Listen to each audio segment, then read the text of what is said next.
routière de l'information Saint-Émile-Gator. La gare routière de l'information. Très heureux de vous retrouver. Avec toutes ses équipes, se retrouve en plateau. Je poserai la question à mes confrères en studio.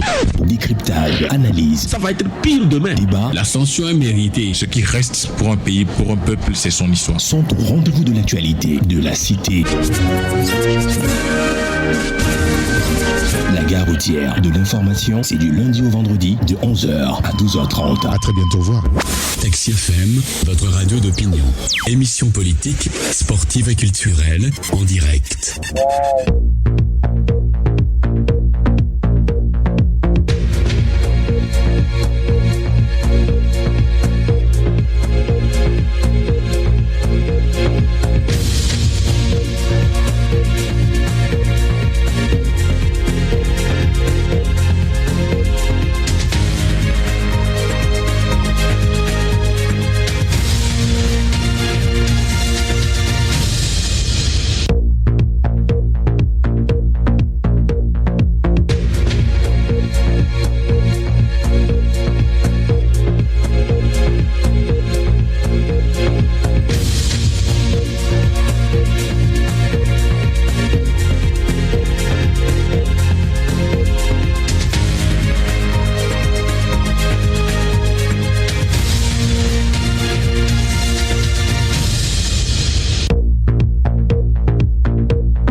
Il est 11h, presque 10 minutes sur la radio. Génial Taxi FM, le merci pour votre fidélité à la radio et à cette émission, la gare routière de l'information, avec mes confrères en studio, Ambroise Kondjo, Joseph Gada et Jacques Diakouti. Ce matin, naturellement, nous reviendrons sur pas mal de sujets. On parlera un petit peu seulement de la politique, mais beaucoup plus de l'école de la République. Et nous, on en a évoqué un petit peu hier avec les confrères en studio. Mais nous allons revenir également sur un sujet d'actualité. L'Afrique, la CEDEAO, l'AES, divorce consommé entre l'ancienne institution et la nouvelle qui se met en place tout doucement. Je demanderai donc l'avis de mes confrères en studio. Bienvenue chez nous. Taxi FM, la seule radio de débat, d'infos et de sport. Merci pour votre fidélité à la radio. Génial Taxi FM Lomé avec mes confrères en studio. Bonjour Jacques Diakouti. Bonjour Eric, bonjour aux auditeurs de ce Taxi FM. Tout va bien? Ça va, c'est toujours un plaisir de nous retrouver les mardis avec Ambro et Joe. Joe. C'est toujours un grand plaisir. Vous savez, tout ce que Dieu peut nous donner sur cette terre, c'est ça. Parce que après les séparations sur cette terre, c'est fini. Donc tant qu'on est en vie, il faudrait qu'on puisse s'aimer. Et je voudrais, Eric, profiter de l'occasion, si tu me l'accordes. Allez-y. Et pour interpeller nos compatriotes. C'est-à-dire qu'Eric, il ne sert à rien d'enlever ou bien d'ôter la vie de ton camarade ou bien de ton voisin pour rien du tout. Oui. Par empoisonnement et par mépris et par des médisances. Parce que nous constatons aujourd'hui que dans notre pays, la langue tue plus. Oui. C'est-à-dire que les commérages, et on ment dans le compte des autres et on s'empoisonne. Je crois que ça a encore repris de plus belle dans notre pays. Je voudrais vraiment inviter les uns et les autres. Vous savez, c'est Dieu qui donne la vie. Et c'est Dieu seul qui peut également ôter la vie. Vous qui ôtez la vie de votre prochain, pour quoi que ce soit, on ne sait pas, attendez-vous à un jugement terrible. Hein. Bien sûr. C'est pas du tout bon. Donc vraiment, il faut une conscience collective ce matin, en tant que compatriotes que nous sommes. Si vous êtes dans un bureau, à un poste avec quelqu'un, ne l'enviez pas. Il ne faut pas l'envier jusqu'à l'empoisonner, parce que les morts que nous comptons, les décès que nous voyons dans ces temps-ci, la plupart, on constate que c'est des empoisonnements. Vous avez évoqué le sujet là entre-temps. Je crois que même il y a Togui Dagban qui en a parlé il n'y a pas longtemps. Visiblement, ça continue. Les empoisonnements, des gens qui s'en veulent jusqu'à mort. Oui, jusqu'à la mort. Je crois que, franchement, il faudrait qu'on puisse repenser la vie, Eric. Comme je l'ai dit, c'est Dieu qui donne la vie et l'être humain ne peut même pas ôter la vie. Et vous savez même, les hommes irresponsables, excusez-moi peut-être le terme, qui peut-être vont engrossir les filles et puis se permettent également d'évacuer les grossesses. Ah oui, si. C'est pas bien. C'est pareil. Faites très attention, parce que vous le faites, quelqu'un quelque part il cherche seulement un enfant, il ne trouve pas. Mais vous, du moment où vous, en tant qu'homme, Eric, homme avec un grand H, vous avez le courage de voir la nudité d'une fille, mais elle a le courage lorsque la grossesse vient également de le supporter. Donc ce n'est pas n'importe qui va vers une femme pour coucher avec elle. C'est parce que vous êtes courageux avant d'aller vers la femme. Donc, si vous allez vers une femme, la femme porte une grossesse, elle a le courage de supporter la grossesse. Parce que la vie, comme je l'ai dit, c'est Dieu qui donne la vie. Bien sûr. On ne peut jamais ôter la Alors, vie. quand vous évoquez le sujet, vous l'évoquez en connaissance de cause et je pense que le message est compris dans ce sens-là. Merci. Bonjour, Joseph Gada. Bonjour, Eric. Comment allez-vous? Ça va bien, dans Merci le monde des vivants. d'être là. Oui, bien sûr. On rend grâce à Dieu. Merci d'être avec nous. Le plaisir toujours partagé. Je voudrais profiter de l'occasion aussi pour saluer les auditeurs, saluer mes chers amis. Oui. Et dire au président que ce qu'il a lancé comme ce ballon d'essai nous est revenu tous. Nous sommes dans un monde actuellement au Togo de crise de confiance. Parce qu'en tout temps, la semaine passée, on parlait d'un sujet. On parlait des confrères quand on parlait des 10 ans de l'état général de la presse. Donc, le problème de crise de confiance revient toujours au jour le jour. Et vous savez, nous sommes entre amis. Le samedi passé, on s'est retrouvés pour un enterrement d'un ami. Et avant qu'on se retrouvait, on mangeait, on buvait, on s'asseyait, on se touchait. Et quelle n'a pas été ma surprise la fois passée quand un de mes amis s'est levé pour aller aux toilettes. Et quand il revient, il ne veut plus s'asseoir là où il était assis avant de se lever. Ah bon? Oui, il a demandé qu'on lui change de siège. Il a demandé de chaises, quoi, deux fauteuils. C'était une dizaine, c'est une dizaine. Ah, okay. Ouais, déjà. Alors que par le passé, il y a de ça 3 à 4 à 5 à ça ne se faisait pas. Tu vois déjà. Donc, alors, les autres ont demandé, mais pourquoi? Tu n'as plus confiance en nous ou bien quoi? Il a dit, bon, en tout cas, c'est ce qu'il demande. S'il demande, c'est qu'il n'a plus confiance. Ah oui, bien sûr, c'est clair. Tu vois déjà. Donc, ça dit que, déjà, le fait qu'il a déjà dit, les autres sont déjà mis en réserve. Il dit, ah ben si c'est comme ça, ben, ça veut dire qu'on ne peut plus boire ensemble, on ne peut plus être ensemble parce qu'il y a plus de confiance. On ne sait pas qui fait quoi. Et ce sujet-là aussi, quand vous l'évoquez, ça veut dire que le problème est réel. Non, il faut l'évoquer parce que peut-être, je ne sais pas, mais entre nous, mais c'est-à-dire qu'il y a ce que la jeunesse oublie souvent. Actuellement, nous avons beaucoup de décès au niveau des jeunes. Beaucoup de décès. Mais on ne se demande pas pourquoi il y a beaucoup de décès. Oui. Peut-être que bon, la personne est malade ou bien ne se porte pas bien. Mais ce sont des choses à ne pas nier. Dans l'administration publique, ça fait les gens. Et entre nous, camarades, tout ça là. Même à l'église. Parce que quand le président en parle, je me suis dit, mais parce que aujourd'hui, quand on prend la population togolaise, il y a plus de chrétiens que d'animistes et de musulmans. D'ailleurs, les musulmans sont toujours ensemble. Bon, je ne sais pas de leur côté comment ça se passe, mais animistes, parce que quand on parle des animistes, ça c'est la religion endogène, moins représentée aussi. Cela suppose que quand il y a une majorité de chrétiens, il y a des choses qu'on ne doit plus quand même sentir dans notre société, dans notre communauté. C'est-à-dire que ce que vous voulez dire, c'est que plus il y a des chrétiens ou des gens qui disent qu'ils croient en Dieu. Voilà. Malheureusement, plus le mal persiste. Voilà. Et le mal s'amplifie. Oui, ça croît. Ça croît. Donc, ça veut dire que comment on peut se poser cette question? Est-ce que dimanche, nous tous nous allons à la messe parce que, bon, quand tu es à la maison, tu dirais, bon, pourquoi tu n'es pas allé à la messe? Et c'est pour ça qu'on fait plaisir à nous-mêmes, aux autres, d'aller au fin fond. Parce qu'on ne peut pas comprendre, même à l'église, vous laissez votre portable, vous sortez, vous revenez, le portable disparaît. Même à l'église. Hein? Non, ça c'est monnaie courante. Et que vous laissez votre portable, vous sortez pour aller faire la quête, vous revenez, vous constatez que votre porte-monnaie disparaît ou votre portable disparaît à l'église. Et vous cherchez autour de vous. On trouve personne. On dit, bon, on ne sait pas qui a pris.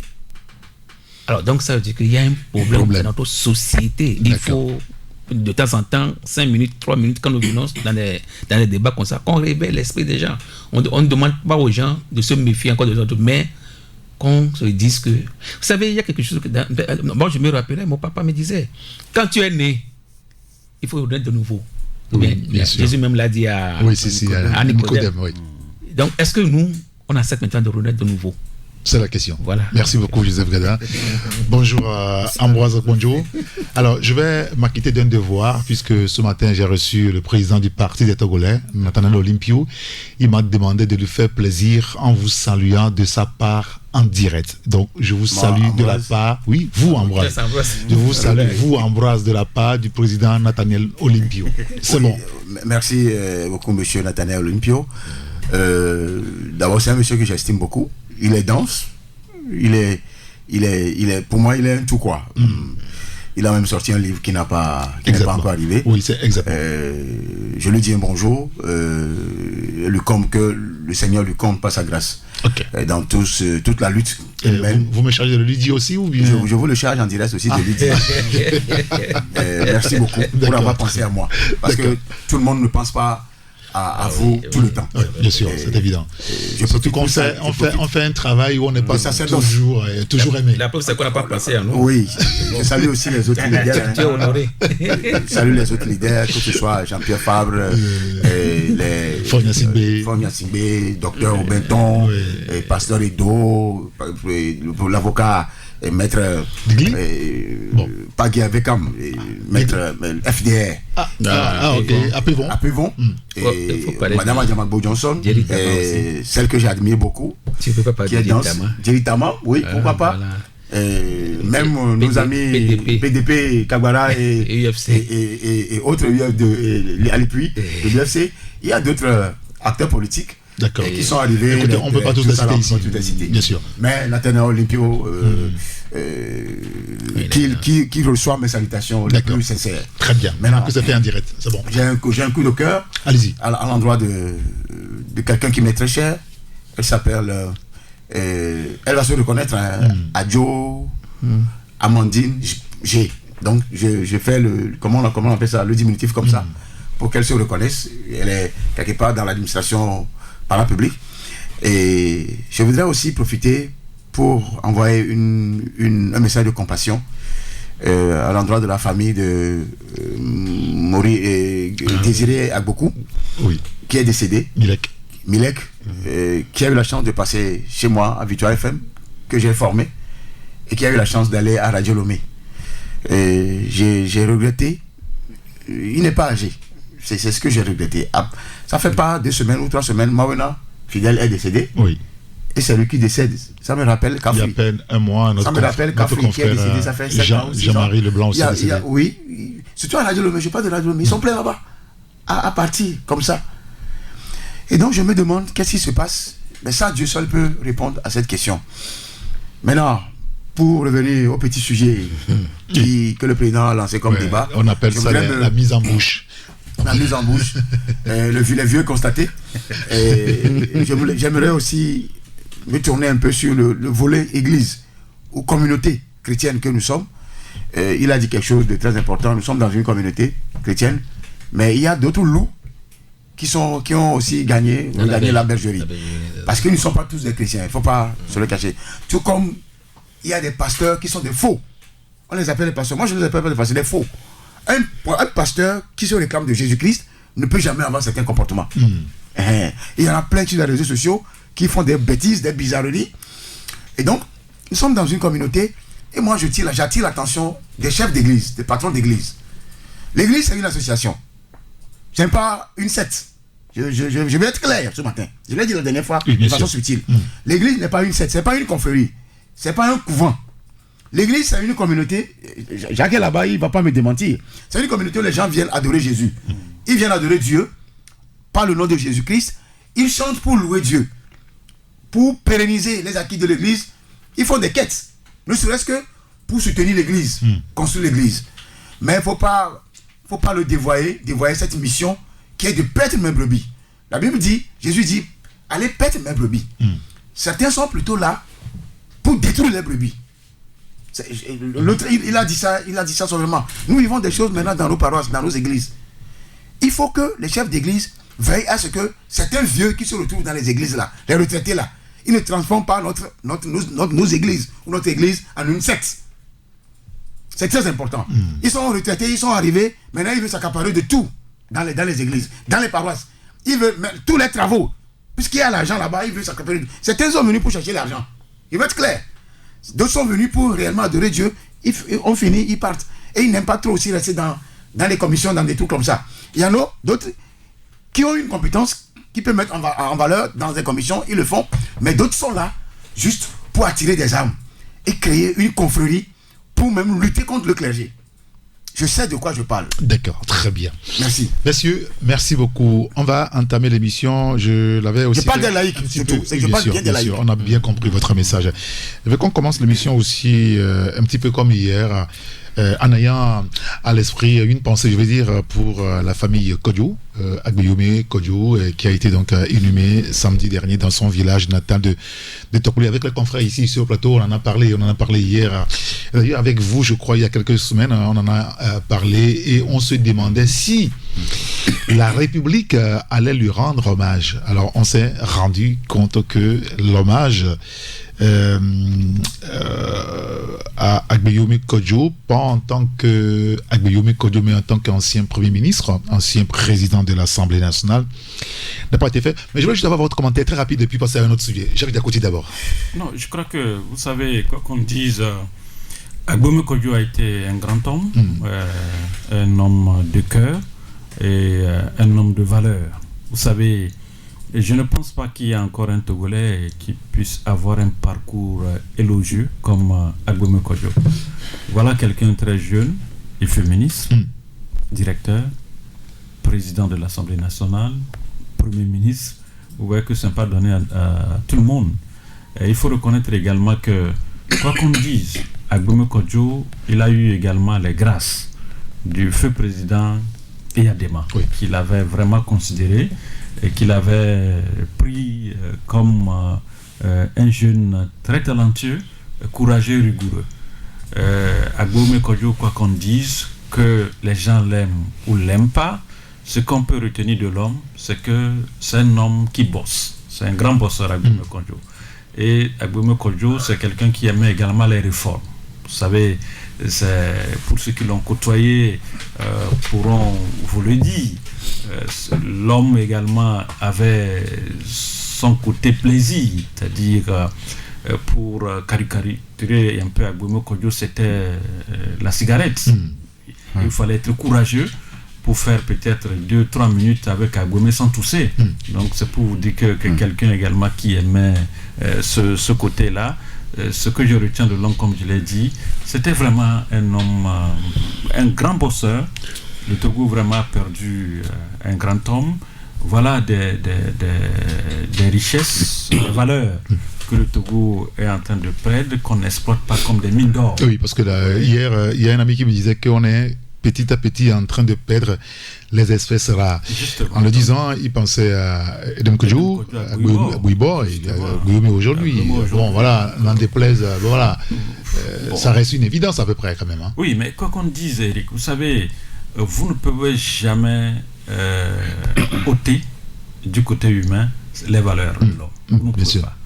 Quoi qu'on dise, vous pouvez aimer quelqu'un, ou soit vous ne pouvez pas l'aimer, mais il y a des valeurs qui ont la personne que personne ne peut nier de cette personne. Voilà ce que Agbeyome était. Si Agbeyome n'avait pas viré du parti dans lequel il était, je ne pense pas que on ne puisse pas lui rendre effectivement ce vivant hommage. Mais tout compte fait, vous savez, déjà le fait que la Doupé est revenue et que la famille a eu l'occasion de lui rendre hommage, de faire le deuil, oui. tout ça, moi je crois que c'est déjà une bonne chose. Une bonne chose. Joseph Gada, quel est votre commentaire sur ce sujet? Vous savez, je voudrais aussi présenter mes condoléances, mes sincères condoléances quand même à la famille Agbeoumé, la veuve, et puis il y a la veuve, oui, bien sûr, oui, et ses enfants. Oui. Et lui souhaiter aussi un bon repos éternel aux défunts. Qu'est-ce qu'on peut dire? Vous savez, ce sujet, on l'avait traité ici. Oui. On avait cru que c'est de la pagaille. Et nous tous, on était dans le doute cartésien. Qu'on a que bon, peut-être que les choses allaient être autrement dans les jours à venir. Quand on avait vu tous le programme de la famille. Et qu'est-ce qui s'est passé? Agbeoumé était enterré ce samedi passé. Le type, c'est vrai que moi, personnellement, je ne l'ai pas trop abordé, je ne l'ai pas trop côtoyé. Je n'ai pas eu cette chance quand même de trop le côtoyer, donc je ne connais pas trop sa vie. Et tout ce que je sais, c'est qu'il a été une fois président de l'Assemblée nationale. Oui, bien sûr. Et tant que journaliste, j'ai cherché la loi organique 2007 déterminant le statut des anciens présidents de l'Assemblée nationale. Et à l'article 13, c'est écrit: en cas de décès d'un ancien président de l'Assemblée nationale, des hommages funèbres officiels lui sont rendus. Point. Donc voilà ce qui m'a beaucoup intéressé dans tout ça là, parce que j'avais vu que les anciens présidents ont eu droit à ces honneurs funèbres. Et le cas, quand je faisais mes recherches, qui m'a touché, c'est le cas de Daoukou Péré aussi, qui presque a eu le même palmarès presque avec Agbeoumé. Parce que c'est les deux qui avaient conduit la dissidence. Voilà. Au niveau du rassemblement du peuple togolais. Et après, je pense que lui, il a fait son mea culpa, il est revenu. Oui, un petit peu, oui. Il est revenu un petit peu. Pas officiellement. Pas officiellement, tu peux. Et avant de partir, de rendre l'âme. Mais lui, par contre, il a reçu l'hommage funèbre d'Daoukou Péré. Voilà. Ah, il a reçu? Il a reçu l'hommage. Oui, Daoukou Péré, en tant qu'ancien président de l'Assemblée nationale. Alors, la question que j'ai eu beaucoup à poser, parce que je me suis approché des anciens, de certaines autorités, pour leur poser la question: qu'est-ce qui s'est passé? Pourquoi Agbeoumé n'a pas pu recevoir cet hommage funèbre que la Constitution même a prévu? Je n'ai pas eu de réponse. Et pas plus qu'hier, un ancien député, je lui pose la question de savoir dans quelles circonstances un ancien président de l'Assemblée nationale n'a pas droit aux hommages funèbres. Et je n'ai pas eu aussi de réponse. Il est devenu opposant. Donc, la question, pourquoi j'ai lu ça? J'ai lu l'article pour dire, là qu'on a nullement précisé que tu sois opposant, que tu sois du parti au pouvoir, ou bien que tu sois dans l'opposition. Après, tu vis au niveau du parti au pouvoir, mais que tu sois au niveau du parti au pouvoir, que tu vis dans l'opposition. Rien n'a été précisé. Et ce qui est précisé, c'est que il faut qu'on te rende un hommage funèbre. Je pense que ça doit être fait la fois passée. Peut-être qu'on aurait encore, peut-être que ce débat-là, on nous parlerait plus de ça. Ça a été une faute. Oui, moi, quand je prends la Constitution, alors je me pose la question de savoir que la Constitution, c'est pour les Togolais, c'est pour tous les Togolais. Ce n'est pas pour un parti au pouvoir, mais un parti de l'opposition. Je suppose que quand tu es Togolais, on t'applique la loi. Donc ça n'a pas été appliqué. Je pense que à nous tous, citoyens, c'est de se poser la question de savoir pourquoi ça n'a pas été, on n'a pas quand même rendu cet hommage. L'autre chose, c'est que la fois passée, il y a eu des gens qui m'ont appelé, m'ont dit ils n'ont même pas vu le drapeau togolais sur son cercueil. Donc tout ça là, pour un homme riche, dense, intellectuellement, avec tout ce qu'il a fait pour ce pays, moi je m'en fous par rapport à sa position politique ou pas. Mais ce qu'il a pu donner intellectuellement, énergiquement, spirituellement, tout, pour ce pays à une certaine période de sa vie, je pense que faut lui rendre hommage. C'est vrai, le président dit on a accepté que sa dépôt revienne. Bon, c'est une partie. Mais c'est pas suffisant. C'est une partie. Donc moi je dis, il faut faire extrêmement attention parce que nous tous, personne ne sait quand est-ce qu'on partira. On sait qu'on partira, mais personne ne sait quand est-ce qu'on partira. Et personne ne sait ce que demain serait fait. Oui, dans quelles conditions on partira. Donc, et tout le reste, oui. Qu'on ne l'applique pas parce que, bon, d'abord, il a tourné dos au parti, ou bien actuellement, il est sous mandat d'arrêt international. Donc, tout ça là, on ne lui applique pas. Comme dirait quelqu'un, c'est pas bien de mais parce que je ne sais pas ce que demain réserve à nous tous. Bien sûr. Donc, le mieux quand nous avons la Constitution, qu'elle la appliquons ce qu'elle a dans la Constitution. J'ai vu le cas de Monseigneur Kwadjo également. Oui. On ne l'a pas appliqué, on ne lui a pas rendu hommage aussi. Donc, si c'est comme ça, les gens auront peur maintenant de servir la République. Non seulement de servir la République, c'est-à-dire que quand tu es au niveau du parti au pouvoir, tu ne vas jamais changer d'idée. Tu es cerné, tu es la corde au cou, tu es là-bas.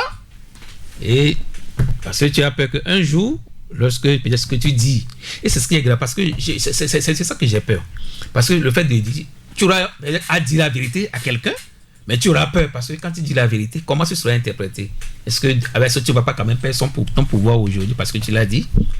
Parce que tu l'as dit tout à l'heure, quand Guillaume et les deux sont partis, c'est pour reformer les choses. Oui, bien sûr. Et finalement, moi, je pense qu'ils ont même eu raison. Parce que finalement, RPT n'existe plus. C'est uni. La réforme a eu lieu. D'une manière ou d'une autre. La réforme a eu lieu. D'accord. Donc voilà. Merci, Joseph. Ambroise, quel est votre commentaire par rapport à ce sujet très rapidement? Oui, je crois que Joseph et Jacques ont dit beaucoup de choses.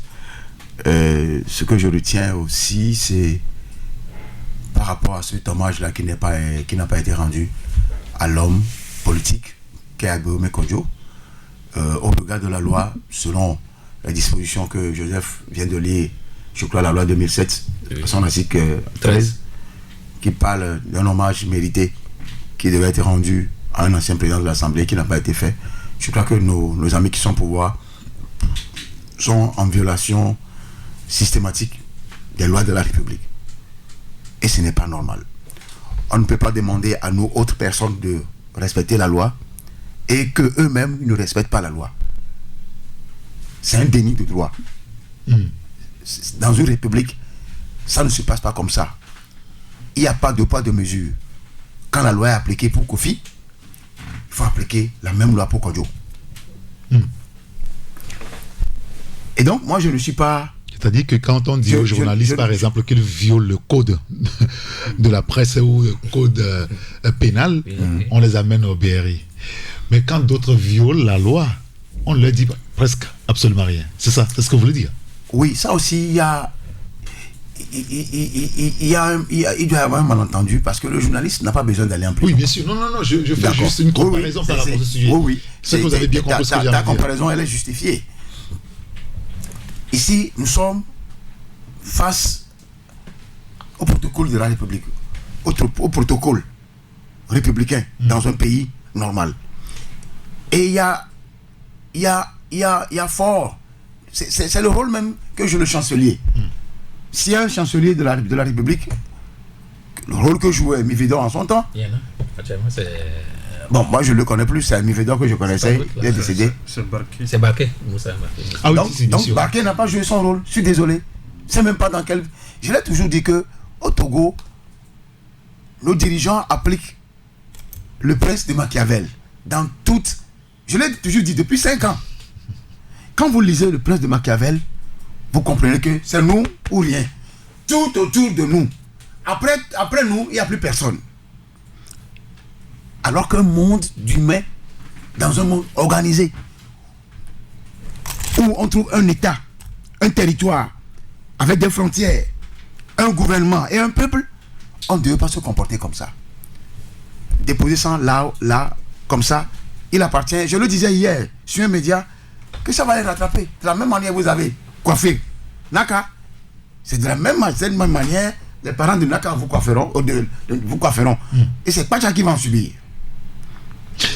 Alors, pour revenir sur la biographie même, la vie d'Agbemé Kodjo. Peut-être avant ça, si vous permettez, quelques secondes, il y a un auditeur qui dit: regardons le comportement de ceux qui prétendent réconcilier les Togolais. Même envers un défunt, ils ne sont pas capables de pardonner.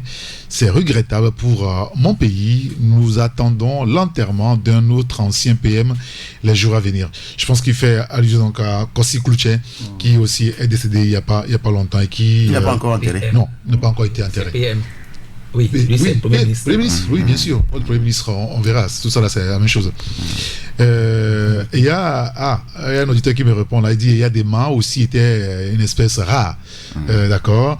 Dites-moi si les familles biologiques et politiques étaient disposées pour des hommages nationaux. Alors, du moment où ça n'a pas été posé, comme débat, on ne peut pas savoir véritablement si ça a été dit et que la famille biologique d'Agbemé Kodjo a refusé. Quelqu'un, on nous l'aurait dit déjà, hein, parce que ça fait quelques jours que nous on pose le débat, personne ne nous a dit rien autour de ce sujet-là.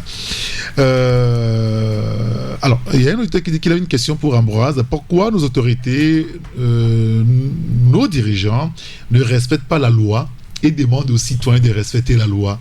Un papa qui fume montre forcément à son enfant de fumer. Bon, voilà, c'est entre autres questions, on répond. Vous voulez revenir en quelques mots sur la vie d'Agbemé Kodjo? Oui, Agbemé Kodjo, comme Jacques l'a défini, le président l'a défini, c'est un monsieur immense et très intelligent.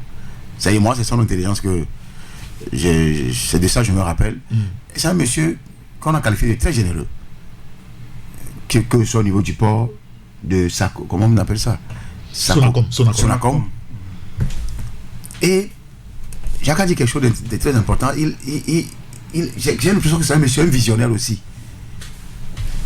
Il avait projeté la construction d'un aéroport vers la zone Tchélier. Je me rappelle très bien. Ah oui, je crois que c'est Davier. Davier, quelque chose comme ça.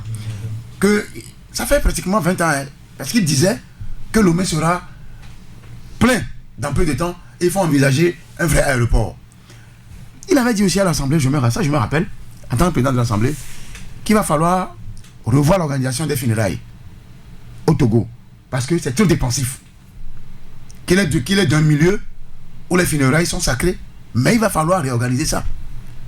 Ça, je me rappelle, j'avais le discours jusqu'à un point là, je ne sais pas là où c'est vieux, ça fait plus de 20 ans. Et il a toujours cherché à résoudre des problèmes, à innover dans tous les postes, au niveau des postes qu'il a été nommé.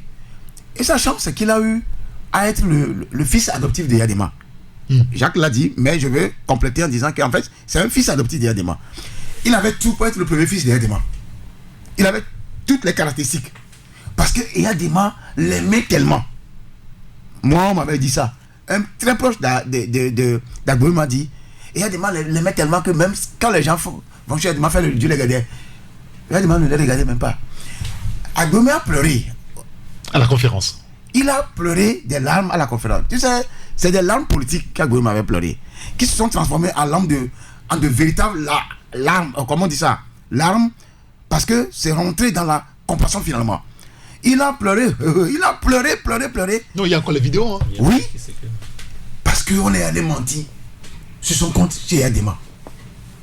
Et Agbemé devait pleurer toutes les larmes de son corps pour s'exfiltrer, pour se sortir de la colère de Yadema.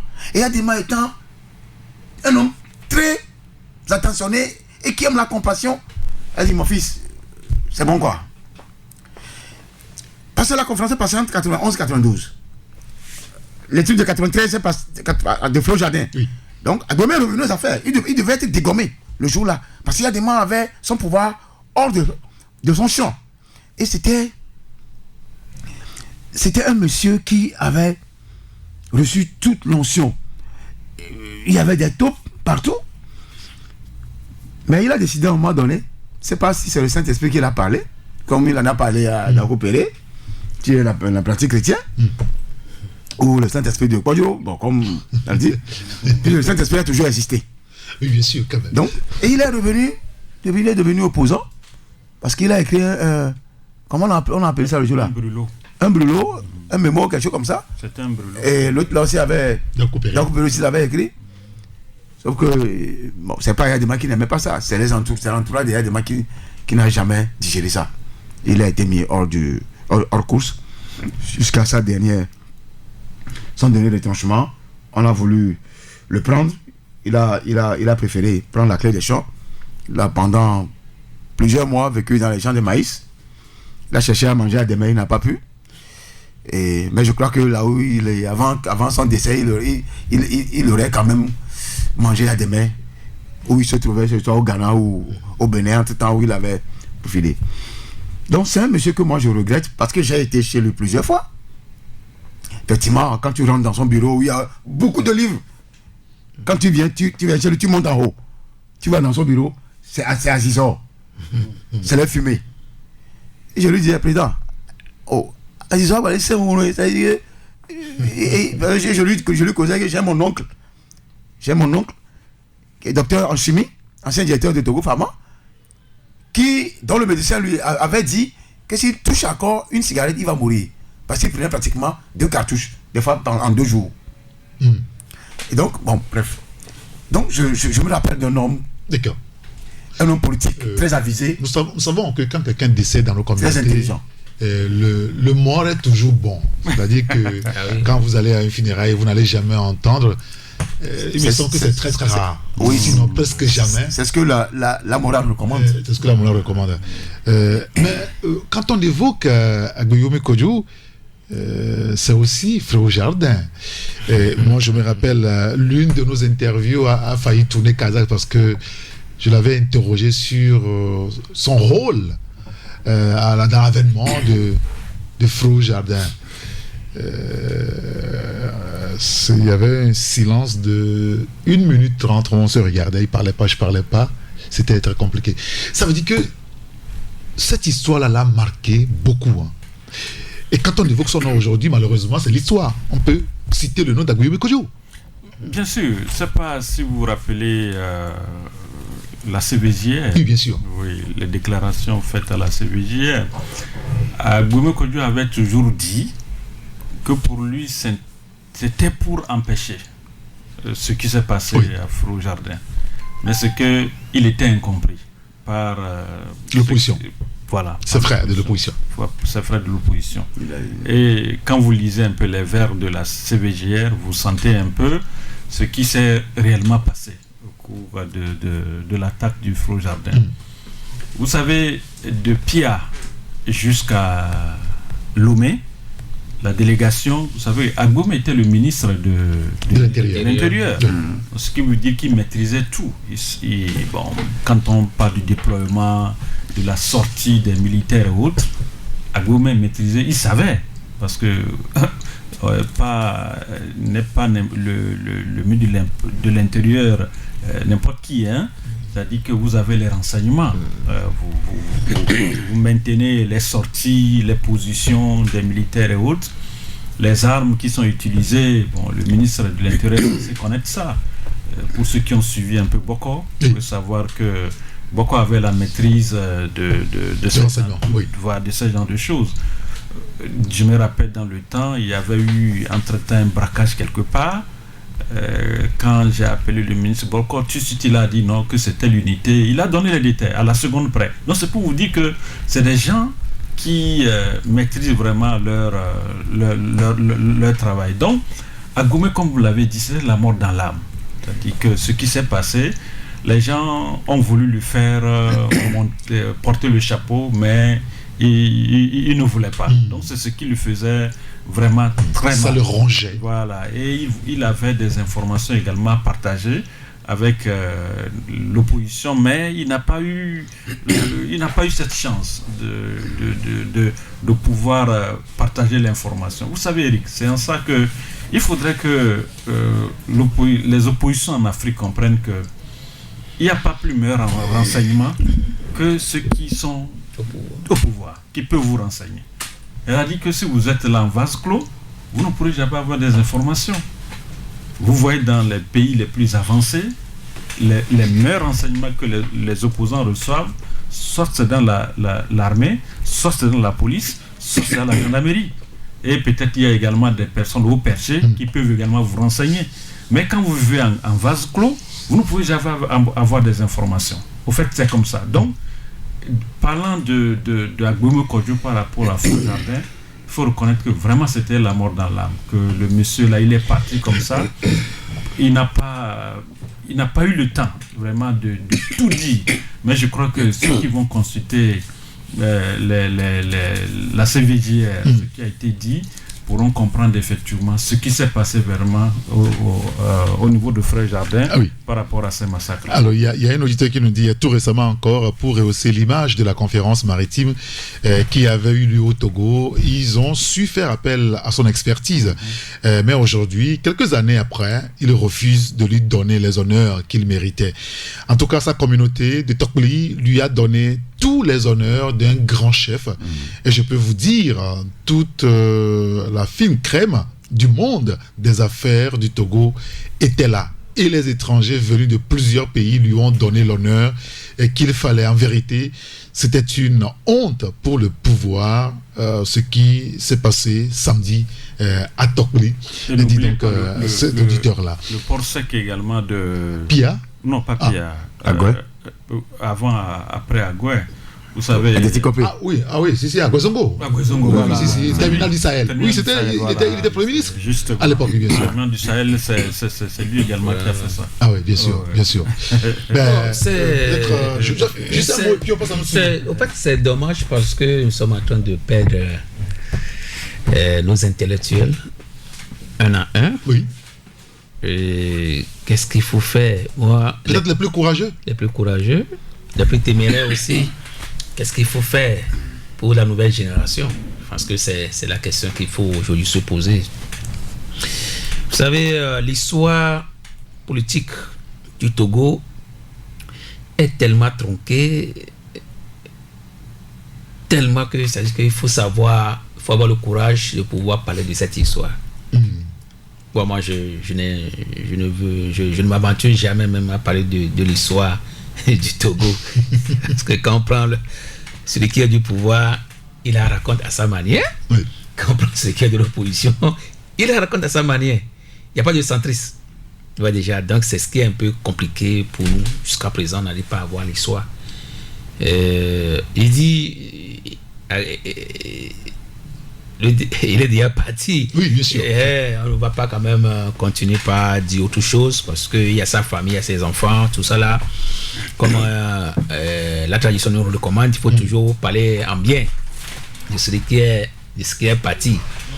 Et je ne voudrais pas, parce que la fois passée, j'ai écouté beaucoup de choses. Tel que les gens l'ont honoré, c'est comme ça que les gens se sont fâchés aussi contre lui. À un certain moment de la vie politique. Oui. Et je connais un vieux aussi qui a fait allusion à Feu Jardin, tout ce qui s'est passé. Les gens ont l'histoire, les gens ont l'information, les gens ont tout. Oui. Et les gens se sont tués. Parce que peut-être pour se préserver de certaines choses, les gens ne veulent pas parler. Tout à l'heure, parce que tout à l'heure, vous l'avez dit, ou bien le président l'a dit, n'est pas n'importe qui ministre de la sécurité au temps du feu Gnassingbé Yadema. Oui, bien sûr. Vous avez toutes les informations. Alors, qu'est-ce qui s'est passé pour que ce qui s'est réellement passé à Feu Jardin, jusqu'à présent, on n'arrive pas à voir la vérité réelle. Parce que même la CVJR ne nous a pas aidé à mieux comprendre, jusqu'à présent, à éluder, à élucider. Donc, non, mais ce sont les gens qui doivent raconter. Oui, bien sûr. Mais s'il n'y a pas les gens... Moi, je me rappelle encore de Edem Kodjo qui racontait... Voilà. Selon lui, et à mettre Agbouibo aussi. Oui, parce que c'est à eux, ils étaient là-bas. Exactement. Tout ce qui s'est passé. Les Ninévi et tout les Ninévi étaient là.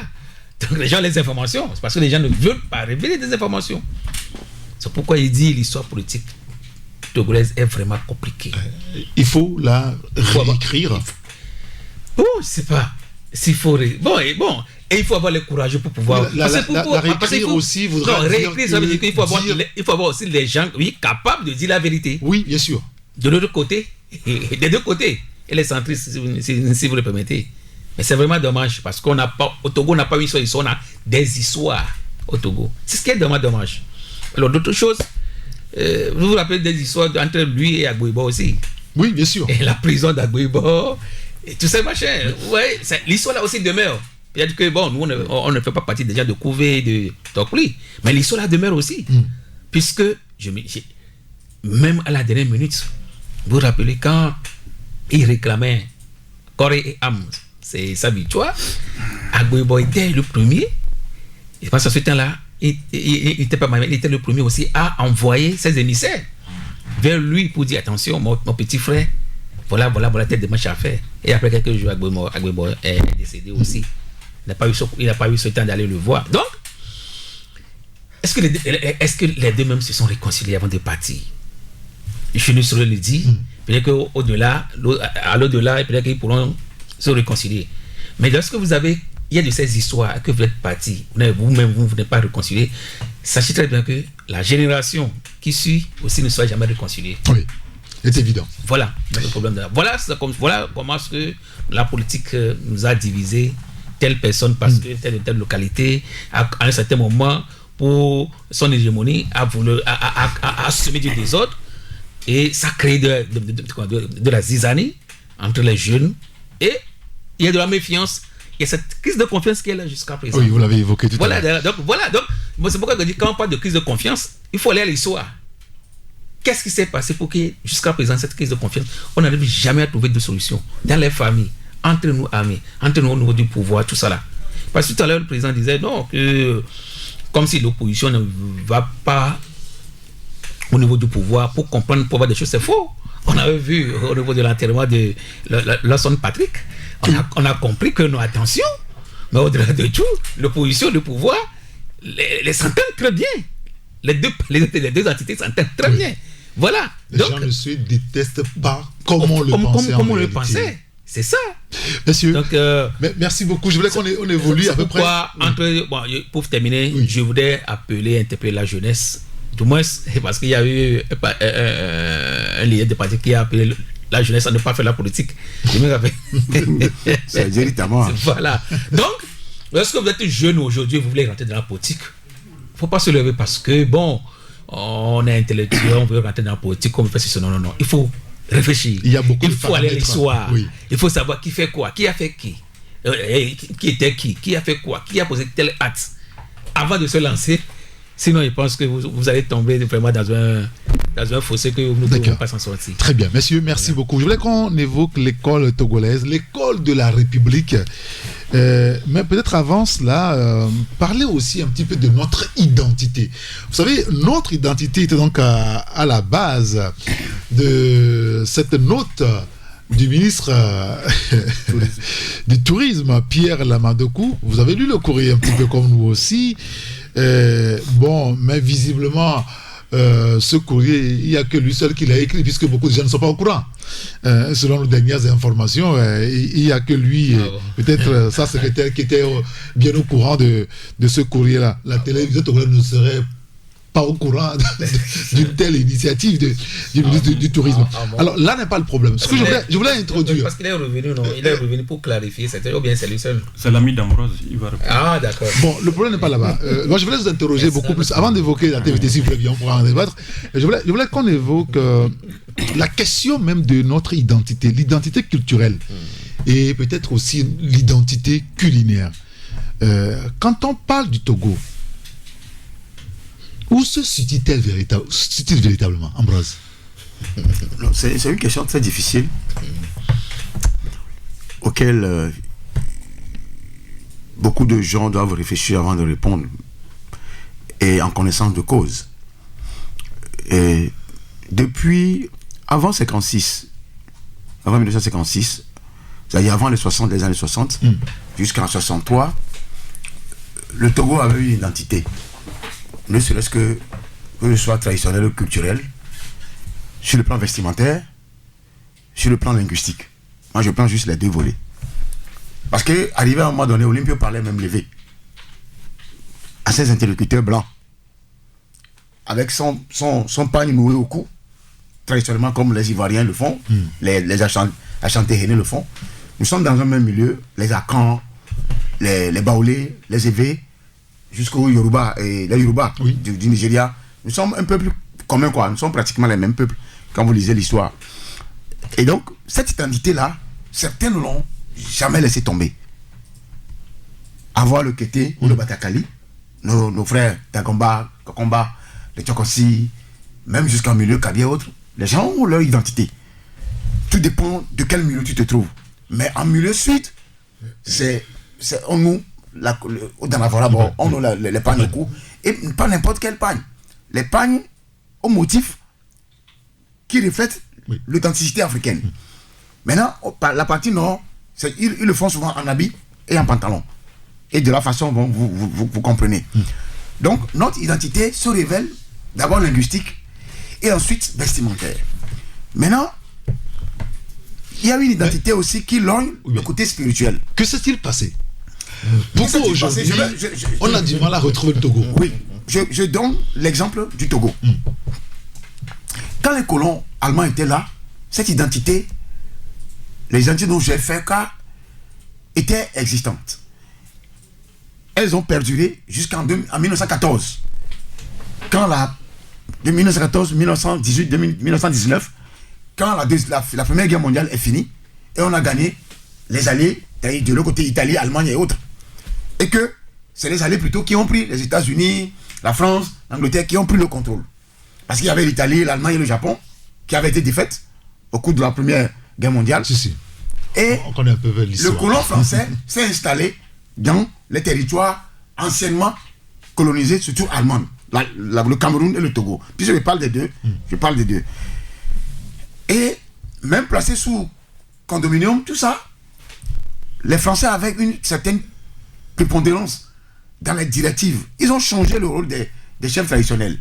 Ils ont modifié les choses. Ils ont donné le pouvoir aux minorités. Que ce soit au Rwanda, cela a amené le génocide, que ce soit au Bénin. Et tu vas voir que les chefs d'État d'alors étaient tous du Nord. Nati Tengu, Kérékou était du Nord. Sauf que lui, à un moment donné, il s'est transformé en marxiste-léninisme. Moi, je suis en train d'écrire un livre par rapport à cette histoire-là émouvante, mais qui est triste. Quand vous venez au Togo, il y a des gens qui ont été placés au pouvoir. Il y a des gens qui n'ont pas été à l'école. Il est de la partie nord du Togo. Quand vous allez au Congo, ça sont que ceux de la partie nord du Congo. On l'a placé on a même combattu, ça, Pascal Issouba, contre celui qui est venu du nord. C'est la minorité. Et il y a d'autres cas dans les sphères francophones. Quand vous allez au Sénégal, on a imposé un chrétien à la majorité musulmane. Ça, c'est le volet religieux que l'identité a prise. Est-ce que tu me suis? Oui. Je parle du Sénégal. Le Sénégal, c'est qui? C'est Senghor qui est minoritairement chrétien. Est-ce qu'on l'a imposé? Oui, disons qu'on l'a imposé à la majorité musulmane. Quand tu vas en Côte d'Ivoire, on a choisi quelqu'un qui est pro-français. C'est Félix Houphouët-Boigny. Lui, il est clairement pro-français. Lui et Senghor étant de la même chaîne, soutenant la France. Donc cette identité-là a commencé par disparaître au fur et à mesure. On a dépouillé les chefs traditionnels de leur substance de pouvoir, et y compris le pouvoir même que les églises avaient. Parce que avec le Vatican, il y avait un pouvoir qui se reflétait aussi sur le continent. Ça, c'est le côté religieux. Et ce pouvoir-là a été infiltré par la politique au fur et à mesure. De la même manière, côté traditionnel et culturel, on a dépouillé tout. Pourquoi Fond Nassingbe ne porte jamais Betakeli ou ne nous jamais? C'est la question qu'on doit se poser ici au Togo en premier. Chez les chefs d'État le font. En période de fête traditionnelle ou en période culturelle, ils le font. Mais notre chef d'État n'a jamais fait. Il fallait chercher le fond de cela et comprendre. Et donc, je me dis que quand tu prends les Moba, ils sont souvent en Betakeli. Les Moba, oui, ils ont leur habit traditionnel. Oui. Quand tu vas au Burkina actuellement, au Burkina, ils sont musulmans, mais j'ai compris que c'est un peuple mixte, un peuple, pas hybride, mais un peuple qui s'est construit sur sa propre révolution au temps de Sankara. Tout ce qu'ils portent comme habit, c'est par rapport à leurs produits, à leurs tissus tissés. Et ça génère de l'argent à l'économie nationale et au Burkinabé. Donc, voilà en sorte, alors, ce dans quoi on se retrouve aujourd'hui. Pour le cas du Togo, c'est patent. Oui, et c'est ça qui nous intéresse, hein, notre identité culturelle. Notre confrère Gérard Ouessant posait le débat, je crois, la semaine dernière, sur l'identité culinaire même du Togolais, ou du Togo. Quand vous voyez Atchéké, on sait que c'est un plat ivoirien. Qu'est-ce qui nous identifie sur le plan culinaire, par exemple? Non, vous savez, parlons d'abord de l'identité. Oui. Vous savez, le vrai problème, c'est l'histoire qu'on a tronquée dans notre pays. Tous les débats, c'est l'histoire du Togo est tronquée. C'est ça. Mais C'est la base. Non, mais attendez, mais on a quand même des historiens dans ce pays. Non, c'est la base. Ils ont peur de dire la vérité. Eric, vous savez, vous avez fait l'école du Sud. Oui. Nous avons fait l'école Du Nord. Et puis vous savez, l'histoire qui nous a été enseignée au Nord par rapport à certains peuples du Togo n'était pas la même histoire qu'on vous enseignait ici. Alors qu'on est dans le même pays. Voilà, au fait, tous les débats étaient à ce niveau. C'est là qu'on a faussé effectivement les choses et finalement on a... Quoi, c'est fait à dessein ou comment? Bon, vous savez, je ne sais pas qu'est-ce qui s'est réellement passé, mais quand vous prenez un peu l'histoire du Sud, parlant de Agokoli par exemple, vous vous rappelez, on nous a dit que c'est le sang humain qu'on a pris pour bâtir. On savait que c'est une allégorie, hein. On savait que c'est une allégorie. Non, mais Beaucoup ne savaient pas. On nous a enseigné ça. Oui. Et entre-temps, on nous a dit qu'il y a également un peuple qui est descendu du ciel. C'est pas vous rappelez. Vous comprenez? On a écouté ça. Oui. Mais non, attendez, il faut qu'on fasse une différence. Non, c'est-à-dire... Que cela a été enseigné ou cela a été raconté par certains. C'était enseigné. Non, mais raconter, c'est enseigné. Oui, non, c'est-à-dire, bon, ce que je veux On a dire. officialisé. Mais qu'on l'a écrit dans les cahiers, dans les livres. Le peuple venu du Nord. Oui, du Nord. Vous vous rappelez de... C'est ça, l'histoire. On vous dira que les gens sont tombés du ciel. C'est pour vous dire que c'est ça, non? c'est l'histoire qui a été... On ne nous a pas enseigné la vraie histoire. Quand vous parlez de l'identité, au fait, c'est ça. C'est ça. Si nous voulons repartir pour qu'on puisse aujourd'hui, comme Ambroise le disait tout à l'heure, qu'on distingue par exemple quelqu'un de Covier et quelqu'un par exemple de Dapaon, quelqu'un par exemple de Tablibo, vous savez, quand vous prenez l'ensemble, il y a des choses. Alors, moi, j'ai fait par exemple attendez, parce que vous parlez tout à l'heure de l'école, ce qu'on vous a enseigné au Nord, généralement c'est différent de ce qu'on enseigne au Sud. Il y a un auditeur qui nous suit sur TikTok qui dit, oui, c'est l'année passée, moi j'ai su que c'est Ditry qui a fondé Lomé. On n'enseigne pas ça au Nord. Voilà. Ouais. Donc, c'est pour vous dire que... Et puis ce fameux Ditry là, on n'a aucune trace de lui, ni de lui, ni de sa famille. Il n'en a pas. Vous voyez, quand on tronque peut-être qu'il n'a pas donné comme ça, il n'a jamais existé. Les gens ne pourront pas. Hier, j'ai écouté le directeur régional de l'enseignement où une question avait été posée aux élèves sur la date de l'indépendance du Togo. Oui. Vous savez que dans un passé récent, les gens parlaient de 1958, la date de l'indépendance du Togo. Vous voyez, donc c'est pour vous, il disait que le vrai problème, c'est que c'est l'identité historique qui a été faussée. Quand on quitte ça. Aujourd'hui, quand vous venez par exemple dans notre capitale au Togo, vous venez à Lomé, entre numérique, vous quittez par exemple Agoué pour rentrer vers Lomé. GTA. Qu'est-ce qui identifie le Togo à part la bouteille de Gama? En fait, c'est ça, c'est ce que nous voyons. C'est-à-dire que, vous savez, nous sommes des êtres humains, hein. Ce qui frappe à l'œil, c'est-à-dire quand nous rentrons, au fait, c'est ça. Vous allez dans d'autres capitales, vous allez voir que c'est un monument qui symbolise Il y a le cas de Cotonou actuellement, avec l'Amazon, le statut de l'Amazon. Aujourd'hui, notre pays, quand vous rentrez, comme je l'ai dit, ce qui vous frappe d'abord, ce qui attire le regard humain qui vient vers, par exemple, Agoué, c'est la bouteille de diamant.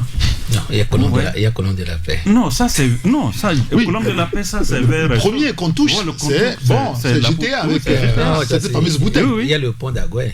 Non, c'est-à-dire, ça c'est des ponts.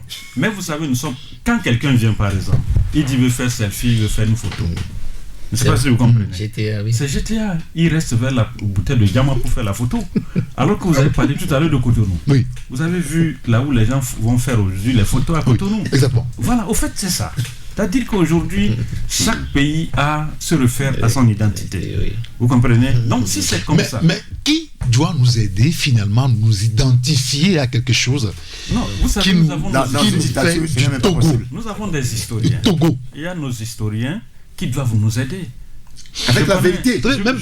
Même dans la musique, il y a des chansons, quand vous écoutez, vous savez que ça vient de la Côte d'Ivoire. Oui. Quand vous écoutez, vous voyez que ça vient du Ghana. Du Sénégal. Du Sénégal. Ghana, justement. Et nous, finalement, c'est quoi?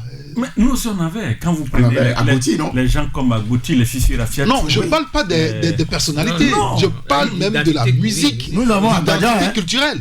Nous avons Akpeseye Agbadia. Il y a Kamou à chose. Il y en a. Donc, c'est parce qu'on ne... Qui est connu à l'extérieur? Non, c'est parce qu'on ne valorise pas. C'est ça le problème. Si on valorise, on n'aura pas de problème. Pourquoi tu as parlé tout à l'heure que quand on parle d'un Ivoirien, l'Ivoirien, tu cites le caractère par le Zouglou, oui, ou par chose. Mais le Togo aussi en a. Si on valorise, on n'aura pas de problème. D'accord. Au Ghana, c'est le relève. Il y a le relève, non? Oui. C'est la même chose qu'on a à passer ici, jusqu'en Côte d'Ivoire. C'est vraiment compliqué parce que tout à l'heure je parlais de l'histoire. L'histoire est la base de tout. Et lorsque l'histoire est tronquée, je pense que on a perdu tout. Et on perd aussi l'identité. Ouais. Okay. Parce que là, à ce temps-là, quand tu me poses la question de ce qu'on a l'identité, je ne sais pas quoi dire. Puisque je ne sais pas si c'est la politique qui a fait, mais je pense qu'arrivé à certains moments, nous-mêmes, le Togo ne se retrouve pas. J'ai l'habitude de dire, si c'est quand bon, on ne parle pas de lecture, en anglais on dit awa salada. Parce que quand tu fais salada par exemple, est-ce qu'il y a identité des produits les produits qu'on a utilisés pour te faire salade là, est-ce qu'il y a une identité? Tout est mélangé. Le Togo est devenu aujourd'hui un pays hospitalier. Nous-mêmes, on clame haut ce pays, tellement que on a eu l'influence des étrangers sur les autochtones, les vrais autochtones. Et on a les mêmes personnes retrouvées. Vous savez, c'est bizarre la fois passée, comme je causais, on était à table la fois passée quand on causait, comme je l'avais déjà dit. On parle de Djaba. Djaba, vous savez, Djaba, la sauce là, c'est une sauce bien préférée je ne sais pas, ceux qui connaissent Djaba. Et il y a un ami qui disait que Djaba, que ça vient de Vaughan. Que ça vient de Vaughan, que les gens de Vaughan préparaient depuis Djaba. Mais elle a dit non, que c'est Afagnan, que qu'on parle de Djaba, que c'est Afagnan. Que non, que ce n'est pas évident, que ce n'est pas vrai. Et vraiment, les discussions ont commencé. Que non, tantôt, tu dis non, que c'est les gens de Afagnan qui ont migré vers Vaughan. L'autre dit non, que c'est Vaughan plutôt, c'est au niveau de Vaughan, quand les gens venaient au marché de vendredi de Vaughan, c'est là où ils ont appris à préparer Djaba, parce que les femmes de Vaughan vendaient Djaba. Donc, on ne comprenait rien. Et nous, qui sommes des étrangers, on se demande, mais qui prépare mes Djaba? Voilà. Donc, c'est ça, quand vous parlez d'identité, c'est là le problème que nous avons. Chacun connaît quelque part une histoire d'identité du Togo. C'est pourquoi on dit au Togo on n'a pas une histoire, mais on a des histoires. Quelqu'un va te dire non, que les dépendants du Togo c'est en 1958, comme le président. Puis quelqu'un peut te dire qu'on a même deux hymnes nationaux. On a deux hymnes nationaux, c'est ça. Certains sont premièrement à chanter ça ailleurs. Voilà. Donc, dans ce pays. Ce qui fait que on ne se retrouve pas. Vous vous rappelez dans ce pays que quand on avait classé, quand on faisait les 60 ans, on avait classé les présidents du Togo. Oui. Il y a certains qui ont réclamé leur photo parmi les présidents du président. On a dit non, pas question. Tu n'es pas président. Ce problème demeure. Oui, bien sûr. Et ce problème demeure. Ça n'a pas été encore clarifié. Et ce problème demeure jusqu'à présent. Les gens meurent. Ça y est, les gens commencent pas à mourir aussi. Au gré de leurs humeurs, quoi. Donc, c'est comme ça. Donc, lorsque tu vas parler chez un vieux aujourd'hui, le vieux va te raconter l'histoire selon ce qu'on lui a raconté. Et on te dira que Lomé, le Togo même là, c'est un pays où quand tu fuis quelque part, tu fais du mal quelque part, quand tu es sur ce territoire, tu es en paix. Et tu es réfugié. Il y a un auditeur qui nous dit sur TikTok, les historiens vous diront que toute vérité n'est pas bien à dire en histoire. Non, l'histoire est têtue. Donc, je suis désolé. Donc, le problème c'est qu'arrivé à un certain moment, le Togo est envahi par des étrangers. Chacun vient avec son histoire, chacun vient avec l'histoire. Malheureusement pour les autochtones, ça déteint sur la culture. Voilà. Malheureusement pour les autochtones n'ont pas eu cette chance. Il y a des griffes d'aller vite à l'école. Ils n'ont pas eu l'argent. Et les étrangers qui sont arrivés, surtout des faux, tout ça là qui sont arrivés, ont de l'argent. Et rapidement, ils ont mis leurs enfants à l'école, ils ont réussi. Et quand ils ont réussi, avec notre histoire, c'est eux qu'on a placés. C'est eux qui sont devenus des ministres, c'est eux qui sont devenus des directeurs, par-ci, par-là. Et les autochtones même sont là, sont en dessous. Alors, la question est de savoir pourquoi est-ce que quand chaque jour, je pense que Thémé Dagba en parle toujours, pourquoi est-ce que Bé n'est pas développé? Il va te le dire. Pourquoi est-ce que Bé n'est pas développé? Où sont les vrais autochtones de Bé? Il faut les chercher, vous ne les trouverez pas. Oh, mais s'il faut en trouver même, c'est un parmi tant d'autres. Il vous dira que tant. Voilà. Alors, donc, je pense que c'est comme ça aujourd'hui, tout le monde, on se perd. Parce que des fois, on peut te dire que non, ton nom Eric là, ce n'est pas, ton nom de famille là, ce n'est pas vraiment le vrai nom. Non. Oh, et quelqu'un m'a dit non, que ton nom Gadé là, ce n'est pas ton nom, que c'est vrai que bon, c'était comme ça. L'autre m'a dit non. Que pour toi c'est H. Moi je connais la généalogie. Oui, voilà l'histoire. Voilà l'histoire. Il y a un autre auditeur, par exemple, qui nous dit, excusez-moi, je voulais lire quelques messages pour faire plaisir aussi à ceux qui nous suivent. Il y a un auteur qui nous dit, l'histoire même de Gustave Nantigal n'est pas fondée, car il n'a jamais mis pied au Togo. Le 5 juillet, il n'a pas passé. Le vendredi passé, c'était le 5 juillet. Oui. Et j'avais posté un truc comme ça. L'apprend même n'était pas vivant. Oh. C'était son porte-canne qui avait signé. J'avais posté un truc, que au moins, que les élèves se souviennent qu'aujourd'hui, c'est le 5 juillet. Oui. Que c'est vraiment au moins une date d'anniversaire. Ouais. Quelqu'un m'a dit, mais est-ce que peut-être le protectorat signé là, est-ce qu'il a eu pas de lui envoyer ça? Lui-même, il n'était pas arrivé. Le document signé. Alors, il y a un auteur qui dit, je pense qu'on a une identité tronquée de toutes parts et c'est fait à dessein. Ce qui fait que le Togolais est perdu sur toute la ligne. Voilà. Prenez tout ce qui fait partie de l'identité du Togo. Rien n'est clair, rien n'est visible. Bref, on n'a rien au Togo sans la vraie histoire. Oui, Eric, moi, tu sais, en tout cas, c'est pas dans tous les milieux. Je donne juste l'exemple de chez moi, où tout le monde sait que le canton de Méchintove est un vieux canton qui est formé par, c'est historique, qui est fondé par Djogbela. C'est le nom Djogbela. Comme les gens parlaient de Dikriti là. Oui. Là-bas, c'est Djogbela.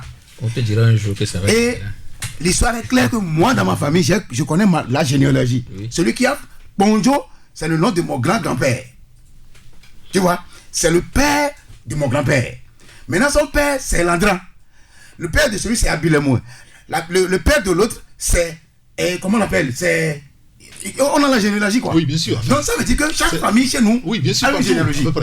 Et quand tu viens à Méchintove, je vais te donner juste une minute. On sait qui est qui. Voilà. On sait que celui-ci est Ponjo, celui-ci est Gomado, celui-ci est... on sait ça. Et si tu es étranger... Et le nom même, les noms des quartiers, tu es étranger, on te connaît même pas. Le nom même des quartiers se signale. On dit Biossi. C'est notre quartier, c'est le quartier principal. C'est là où, du Tao, là où les chefs, les familles de trône, les autochtones. Oui. Maintenant, on dit, il Kovier m'a dit. Kovier P. C'est Kovier ça. C'est le neveu de Djogbela qui a fondé Kovier. Écoutez ça très bien. Quand tu viens actuellement, tu vas à Méchintove, tu vois le palais royal de Méchintove, tu vas voir chef canton du palais royal de Méchintove, Kovier P. C'est lui qui a gouverné pendant plusieurs années. Bon. Maintenant, on ne fera pas l'histoire de Kovier aujourd'hui. Oui, non, c'est juste pour donner que, pour dire qu'il y a des cantons qui ont leur histoire. Quand tu rentres à Kovier, le premier quartier, ça se va. Maintenant, Kovier m'a dit les 5 ans qu'on là-bas. Donc, tout non. C'est-à-dire, on ne peut jamais tranquille cette histoire là-bas. Alors, il y a un auditeur qui nous dit que la politique d'assimilation des populations colonisées a amené les Français à étouffer les cultures traditions africaines dans leurs colonies, contrairement à ce qui se faisait dans les pays anglophones. Au Ghana, par exemple, les Anglais ont laissé au roi Ashanti l'essentiel de leurs prérogatives. Au Nigeria, il y a eu les Obas dans Yorubaland, les Oga en Iboland et les Lamido, c'est ça, je crois, oui, en Aousaland. Notre malheur au Togo a été amplifié par la politique d'animation politique qui n'a fait qu'étouffer les talents et notre culture typiquement togolaise. La question, une seule que je vais vous poser, mais comment on refait ça maintenant? Il faut trouver une solution. Nous avons un ministère de la culture quand même.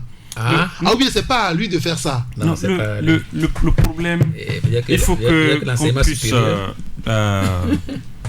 se redonner ou bien se refaire confiance. Le problème c'est quoi? Vous savez, il a effleuré un peu quelque chose, ce que je voulais dire. Quand vous prenez un peu l'histoire du Togo, Eric, vous allez voir que la plupart des Togolais sont venus d'eux. Vous comprenez? Oui, bien sûr. Sont venus d'eux. Et quand vous voyez un peu le Togolais, on sent que souvent c'est un peuple qui a peur. C'est-à-dire que nous sommes dans notre pays, mais on se considère comme des réfugiés. Vous savez, pour qu'un réfugié puisse se départir d'une liberté, c'est pas facile. Oui. Parce que le réfugié, c'est quoi? Il a vécu quelque chose quelque part avant de venir se réfugier là où il est actuellement. Donc, vous allez voir que la plupart des prises d'opposition pour certaines réclamations, les gens ont peur. Parce que les gens se disent, ah, si on fait ça, je vais aller où? Qu'est-ce que je vais devenir? Si on me chasse de là. Si on me chasse de là. En fait, c'est tout le débat à ce niveau. Il faut d'abord une prise de conscience. C'est-à-dire qu'on se dise que nous sommes chez nous. Vous comprenez? Et nous avons les mêmes valeurs culturelles. Nous avons les mêmes valeurs peut-être religieuses également. Et nous avons les mêmes valeurs politiques et les mêmes droits. Vous comprenez? C'est en ça que nous pouvons bâtir effectivement une identité. Si on n'a pas effectivement ces valeurs, si on n'a pas ce socle, si on n'a pas ce fondement, Eric, je vous dis, nous allons tourner en rond. On a parlé tout à l'heure des historiens quand Ambroise disait que l'histoire est têtue. C'est vrai, l'histoire est têtue. Mais à un moment donné, il faut que les courageux rédigent effectivement cette histoire. Ouais. Si les courageux ne rédigent pas cette histoire, nous serons en train de... Je me rappelle encore de, je crois, une interview de Kim Messan qui demandait même à ce qu'on change même le nom Togo, que ça ne rime à rien. Et il a eu tous les coups possibles. Ah oui, c'est ça. Ça dit quoi? Non, vous savez, Eric, est-ce qu'on peut reconstituer cette histoire? Moi, je dis non. Notre histoire. J'avais cru que peut-être que la CVG allait quand même essayer de faire quelque chose. Mais... est-ce que c'était dans ses prérogatives? Mais quand même, avec ça, on peut quand même reconstituer un petit peu l'histoire. Parce que ce qui s'est passé en 2005, c'est quand 8 à quelque chose. En 2005. Oui, on peut quand même reconstituer quand même l'histoire à travers ça. C'est sûr, les violences. La CVJR a été mise sur par rapport aux violences. Mais c'est l'histoire. Oui. Dans la violence, il y a aussi l'histoire. L'histoire est dedans. Oui, bien sûr. Oui, dans ça. Non, j'ai dit qu'une partie des vérités, on peut quand même l'exploiter pour reconstituer. Mais regardez aujourd'hui, quand on parle de la CVJR, vous écoutez ce que les Togolais disent. C'est quoi cette histoire? C'est machin encore. Que les gens n'ont même pas confiance à tout ce qui a été dit. Donc, il serait vraiment très difficile aujourd'hui que quelqu'un essaie. Je ne sais pas s'il faut parler des états généraux de l'histoire. Ah, encore? Pourquoi pas? C'est possible. Il faut parler des états. Parce que les jeunes, nous avons nos enfants qui grandissent. Oui. Nous avons des jeunes qui avancent à l'âge, mais qui ne connaissent pas leur identité. Mais il y a des gens qui sont à Lomé, qui n'ont jamais mis pied dans leur village. Oui, bien sûr. Oui. Et ils cherchent à aller quelque part. C'est la dernière fois que leur papa même leur demande, mais est-ce que... ils demandent à leur papa, mais promis Yahweh là. Il dit non. Yahweh à Lomé. C'est la peur, hein. Certains, c'est la peur. Voilà. Oui, certains, c'est la peur. Les gens sont nés à Kébé ici, ils n'y vont jamais. C'est la peur. Ils sont nés à Badja, ils n'y vont jamais. Donc, celui-là qui ne peut pas connaître pas l'histoire de son village, comme racontait l'histoire de Kogi. Moi, je connais. Moi, je connais. Il est perdu. Parce que celui qui n'a pas l'histoire est perdu. Alors, qu'est-ce que celui-là, par exemple, si demain il devient ministre, qu'est-ce qu'il va dire aux gens? Oui, ça commence par là. Donc, c'est connaître la culture du Togo, ce n'est pas que par la télévision, quand même. Non, la télévision, c'est juste un instrument. Il y a des émissions qui reflètent ça quand même. C'est juste un instrument. Moi, je me rappelais de l'émission Rythme de chez nous. Oui. À 14h30 ou bien à 15h, le dimanche, au moins quand tu regardes, tu as quand même les dimensions culturelles de tout. Après, ça a changé de nom, Tradition Afrique. Ça se fait au présent. Ça se fait encore. Ça se fait. Et c'est plus intéressant avec Mireille. Voilà. Elle va même dans les petits photos. Dans les téléphones. Oui. Voilà. Au moins, c'est quelque chose qui commence à refléter l'identité culturelle. Je n'ai vu personne s'opposer à ça. Mais maintenant, en dehors de ça, notre identité, il faut essayer, il faut qu'on arrive quand même à redonner l'histoire, une vie à l'histoire. Sinon, je pense que nous, les Togolais, on se retrouve comme des étrangers. Celui qui vient chez toi, osons. Oui, comme dit un auditeur, il n'y a pas d'autochtones au Togo. Hein. Non, il n'y a que des réfugiés. Des réfugiés au Togo. un vieux m'a dit, est-ce que tu connais le sens de B? Il a dit non. B. Ah. B. Elle dit, viens te cacher. Dans la forêt. Oui, là, c'est quand ils ont tous quitté Gontien. Les gens se sont éparpillés. Non seulement ça, mais les gens sont venus de Taplao, de Ghana, tout ça là, de la Côte d'Ivoire, tout ça là. Et c'est dans ça, dans ce Non, milieu. Côte d'Ivoire, je ne... Oui, mais les gens sont arrivés. Donc, c'est pour dire aujourd'hui, il faut quand même ce courage. Ce courage ne viendrait pas de mots, bon, peut-être de je suis d'accord, mais de nos intellectuels. C'est ça le problème. Moi, ce qui me chagrine, c'est que quand un problème naît au Togo, on voit d'abord les intellectuels entre eux-mêmes. C'est-à-dire qui se déchirent. Problème d'abord les politiques. Qui se déchirent. Alors, tu te demandes, mais si on se déchire, parce que moi j'étais au campus, j'avais que les professeurs, j'échangeais, mais j'avais compris. Oh! Quel déchirement entre les professeurs à l'université. Quel clan. Même dans les services publics. Quel effondrement même des intellectuels. Par rapport à quoi? Aux intérêts. Ben, c'est-à-dire, tel vous dit, je vais vous dire la vérité par rapport à telle chose.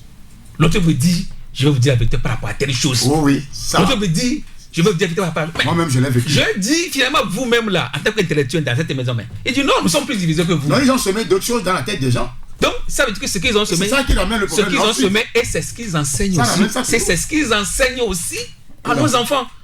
Parce que la fois passée, j'étais à une radio et quelqu'un a appelé que un professeur, pas n'importe qui, a appelé, dit nous enseignons nos enfants à être fainéants.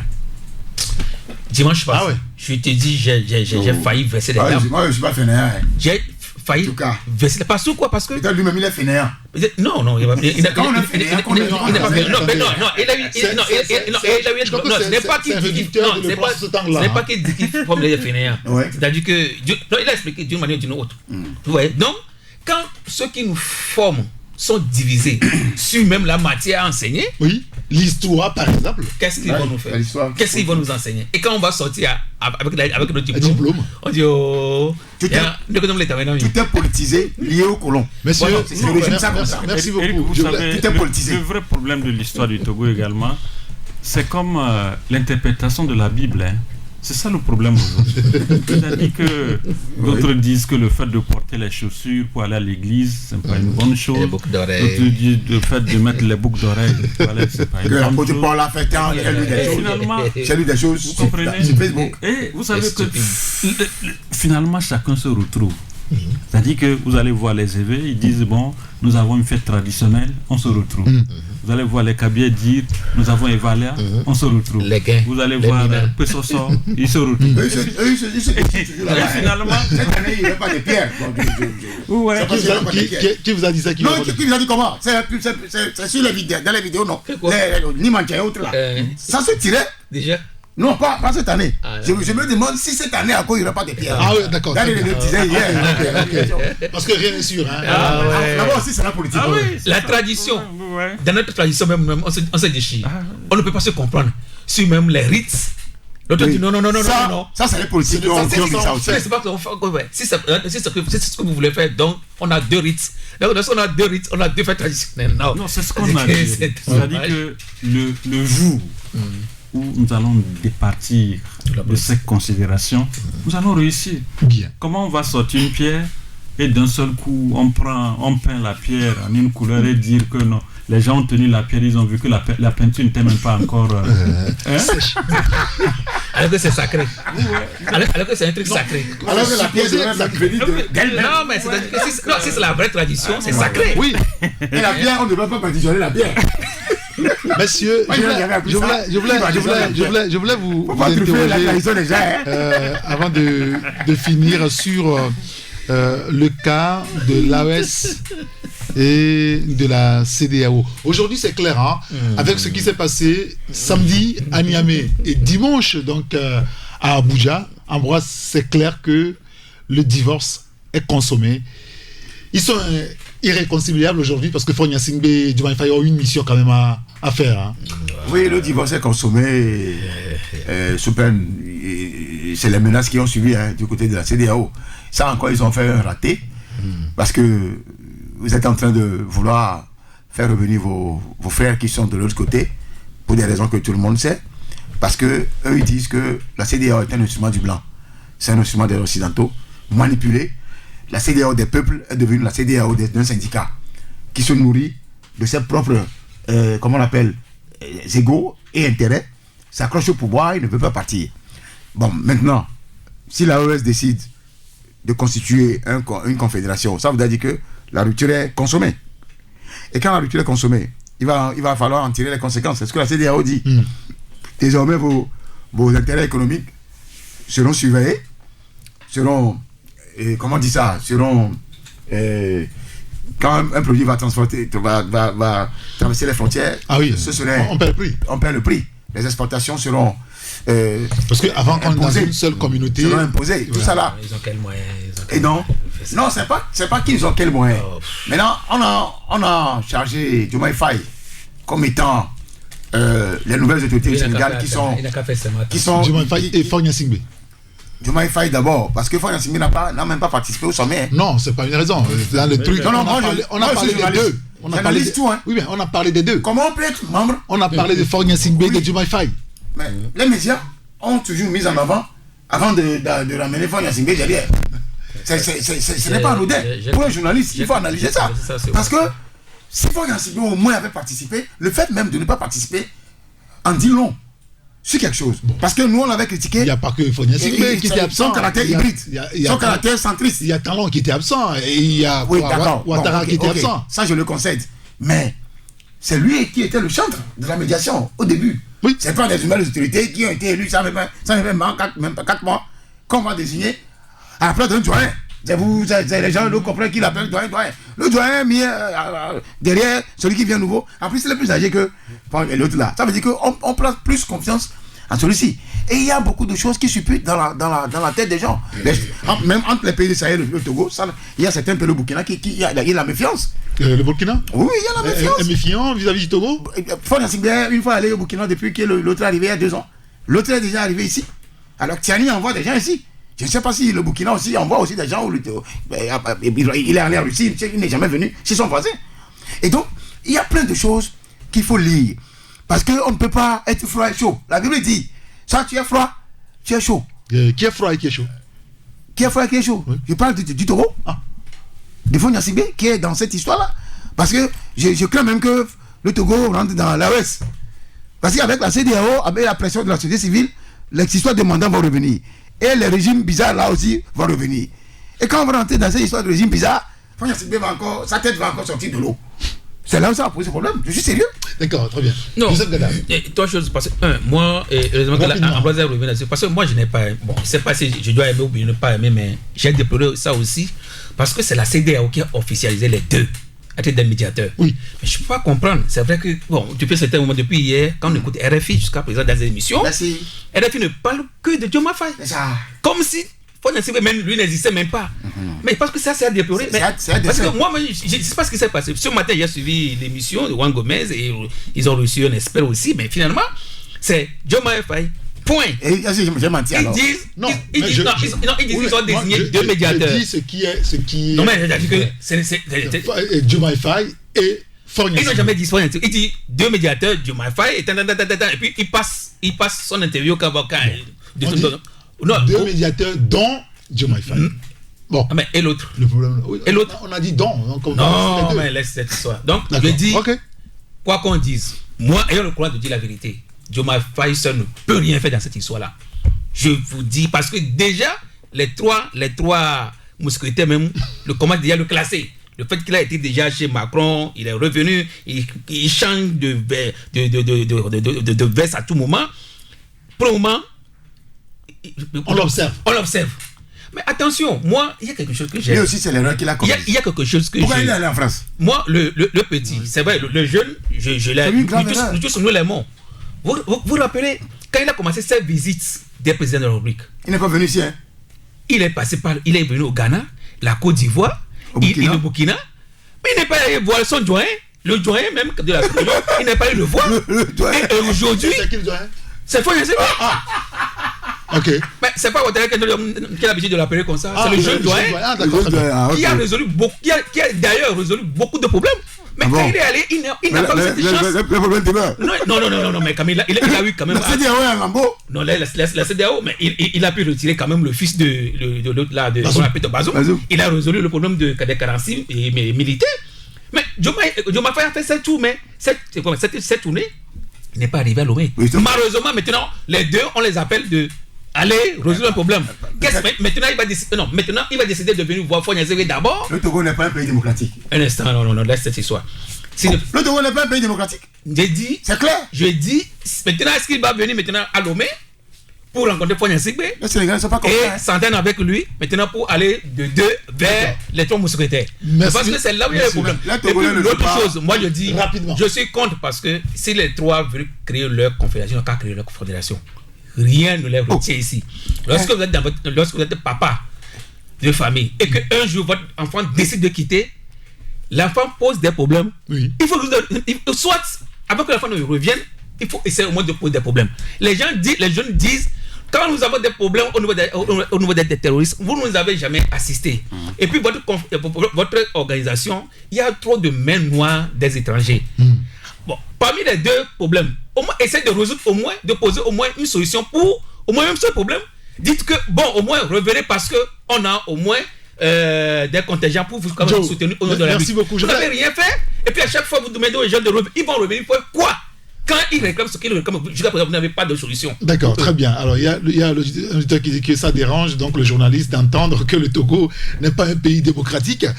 Georges Dakouti, une minute, très rapidement. C'est mon pays. C'est mon pays. Le Togo n'est pas démocratique. C'est mon pays. Rapidement, il y a des standards, il y a des critères qui promeuvent un pays sur le terrain démocratique. C'est mon pays d'abord. Un pays démocratique. Non, en fait, Eric, moi, je ne vois même pas un problème dans cette histoire. Elle dit que les gens ont choisi leur option. Ils sont déjà... Vous avez suivi le général Tiani? Oui, bien sûr, c'est clair. Ils ont créé leur confédération. Bon, écoutez, vous savez, ce que la CEDEAO est en train de faire, c'est ce qu'on appelle service après vente. C'est-à-dire que, il faudrait qu'ils tentent quand même. Mais tiens, et puis, ils vont dire, on a tenté, mais ça va marcher. Parlant de Diomaye Faye, par exemple, le président Faure Gnassingbé, quoi qu'on dise, Faure, lui, il est déjà dans l'antichambre. Diomaye Faye, lui, vient d'arriver, il est d'abord au salon. Donc, moi, je ne vois pas un problème en ça. Donc, qu'on dise que Faure Gnassingbé et Diomaye Faye puissent régler le problème, moi, je sais que les trois ont déjà choisi leur option. Oui. C'est une porte non-retour. Ne va les faire revenir. C'est la CEDEAO. Très bien. Messieurs, merci beaucoup. On peut prendre un auditeur très rapidement, parce que franchement, on a épuisé le temps aujourd'hui, clairement. Alors, on peut prendre un auditeur qui veut prendre la parole sur le 92 60 81 mettez vos casques, s'il vous plaît. Allô? Allô. Oui, bonjour. Allô, bonjour. Oui, comment allez-vous? Moi, j'ai appelé comme ça. Et je suis tombé sur vous, quoi. Je sais pas, vous avez parlé du bien-être au Togo. Je n'ai pas trop suivi. Mais j'ai suivi la fin. Vous parliez des poutistes. Pour le Togo, là, rappelle-moi un truc. Alors, ça va être compliqué puisqu'on est presque à la fin. On pense que vous avez... Je vais parler des poutistes quand même. Oui, bien sûr. Vous devez voir les Africains. Vous savez, les Blancs vous appellent les éternels enfants. Les gens ont fait des coups d'État. Récidivistes, c'est-à-dire ils sont habitués à ça. Et ils traînaient dans l'arène présidentielle depuis longtemps, ces gens-là. Maintenant, ils ont fait ça au nom de l'impérialisme, tout ce que vous apprenez. Et puis voilà, et puis ça vous suffit. Elle est partie. Je pense que sa ligne a été coupée. Oui, il est là, on aura l'antenne. Il y a un auditeur qui nous dit par exemple que la CEDEAO menace d'appliquer les importations au pays de l'AES. Exemple, entre le Togo et le Burkina, les tomates, oignons. Chez l'autre, on parle comme s'il n'y avait pas les ressortissants de la CEDEAO dans l'AES, écrit donc cet auditeur. Il y a un autre qui nous dit les peuples togolais sont des peuples venus d'un peu partout, des peuples qui ont fui des guerres ou d'autres d'autres calamités ailleurs. C'est ce qui explique nos attitudes de peureux, d'hypocrites, de poltrons. Et c'est pour cela que nous sommes un pays et non une nation. Nous manquons beaucoup de choses pour être une nation. Et c'est aussi cela qui fait le lit à l'envie, la jalousie, la méchanceté du Togolais vis-à-vis donc de son frère. Faure Gnassingbé fait une danse qu'on n'arrive pas à comprendre. C'est quelle danse? Ça dit Goïta? Très bien, messieurs. Merci beaucoup. Du tango? D'accord, très bien. Bon. Merci beaucoup, Joseph Gada. Merci à Jacques Dacouti. Merci également à Ambroise Bonjo. Merci à Francis qui a assuré la mise en onde. Merci à tous ceux qui nous ont suivis sur la radio. Taxi FM le met sur notre compte TikTok et ils sont nombreux encore ce matin à nous suivre. Merci à vous. Merci pour votre fidélité. Appelez-moi Saint-Irrigator. À très vite sur la radio. Au revoir.